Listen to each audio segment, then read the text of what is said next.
For years, the Gangstar Vegas franchise has been sitting in the shadows, while other mobile games kept evolving. One of the biggest well-known names in open-world crime games slowly faded into background. Most players assumed that chapter was over, until out of nowhere a brand new Gangstar title appeared. At first glance, it looks familiar. Fast cars, gunfights, a massive city, and the Gangstar name plastered across the screen. It almost feels like the comeback fans have been waiting for. But the moment you look a little closer, that excitement turns into confusion. Because what exactly is Gangstar Mirage City? Is it Gangstar Vegas 2? A GTA-like mobile clone? Is this another game packed with microtransactions and gacha mechanisms? And finally, is this game relevant in 2026? If we compare graphics, animation, and mechanisms alone, the more you dig into Mirage City, the stranger it gets. Some features sound genuinely ambitious, while others have already started dividing the community. And that's exactly why so many players still don't know what to expect. Gangstar Mirage City sounds like the return of one of mobile gaming's biggest franchises.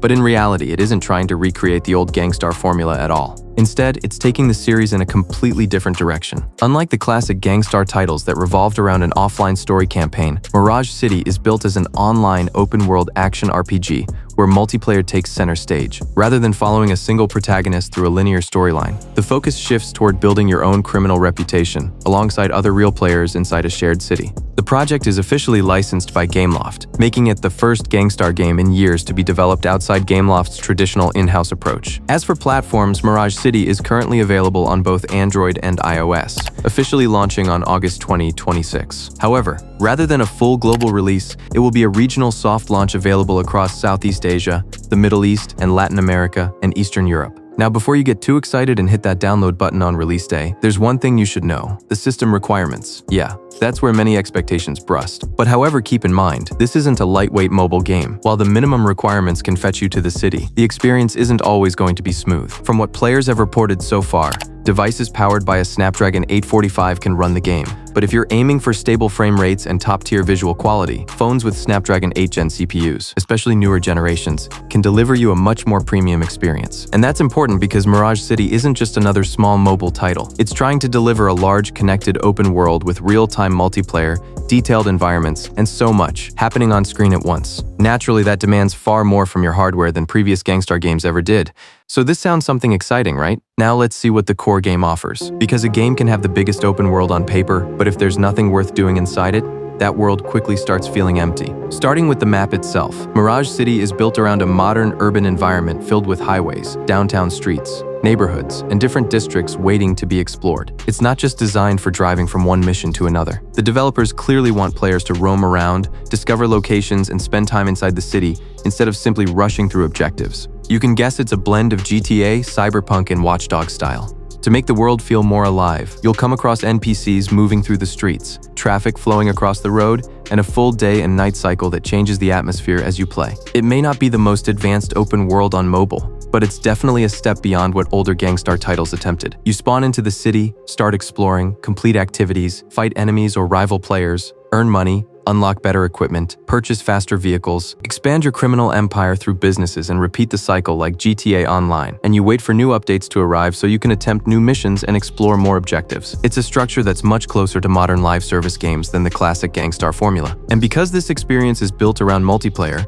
you're rarely alone. You can team up with friends for co-op missions, participate in heists, join gangs, complete team-based objectives, or jump into PvP battles against real players. Instead of making the city feel like your personal playground, Mirage City wants it to feel like a world that's constantly shared with everyone else. Then there are the vehicles, which have always been a huge part of the Gangstar identity. Mirage City brings back a wide variety of transportation, including everyday cars, motorcycles, high-end supercars, and more. Many of them can be customized, giving players another progression goal beyond simply collecting their favorite things. Overall, the gameplay isn't trying to copy the older Gangstar games shot for shot. Instead, it's borrowing ideas from modern online open-world experiences, combining exploration, progression, multiplayer, and customization into one continuous loop. Whether that direction is exciting or disappointing depends entirely on what you wanted from the next Gangstar game. Visually, Mirage City is one of the biggest upgrades the franchise has seen in years, but it's also one of the most debated aspects of the game. Unlike the older Gangstar titles, Mirage City is built using Unreal Engine, allowing for improved lighting, reflections, more detailed environments, and higher quality character models than what we saw in Gangstar Vegas. For a game running on Unreal Engine, many players expected something that truly pushed mobile hardware to its limits. Instead, some parts of Mirage City still feel surprisingly average. Character animations can look stiff, facial expressions aren't particularly impressive. The draw distance of game is heavily downgraded, and certain textures or environmental details don't always match the visual quality people associate with Unreal Engine. In fact, there are moments where the game doesn't look like an Unreal Engine title at all, with some players even comparing its overall presentation to projects built in Unity. Physics and character animations are very mixed. Some shootouts feel satisfying, while other moments can appear stiff or lack the impact you'd expect from a modern open-world title. It's an improvement in several areas, but it doesn't completely reinvent the experience. But one thing is true, the game hasn't been released to its final version yet, and therefore the true engine and graphical upgrades can be always improved later. Now here's the part that can make or break a live service game, no matter how good the gameplay is. Because let's be honest, mobile players have seen this story before. A game launches with incredible graphics, a massive open world and ambitious visions, only for the progression to hit a wall unless you're willing to open your wallet. So naturally, one of the first questions, how is this game going to make money? Mirage City is free to download, but it also includes premium currency, in-app purchases, and progression systems, designed to keep players engaged over the long term.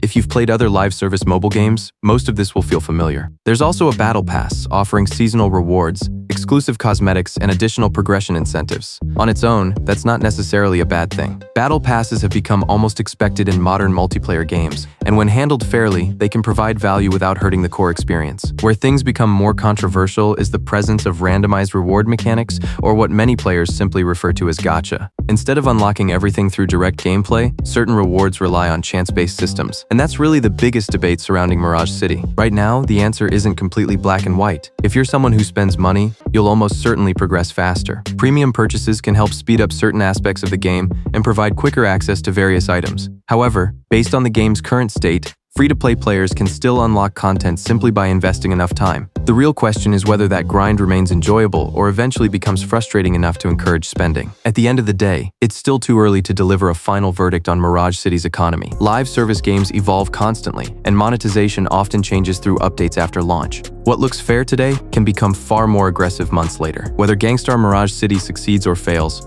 one thing is already clear. This isn't just another mobile game.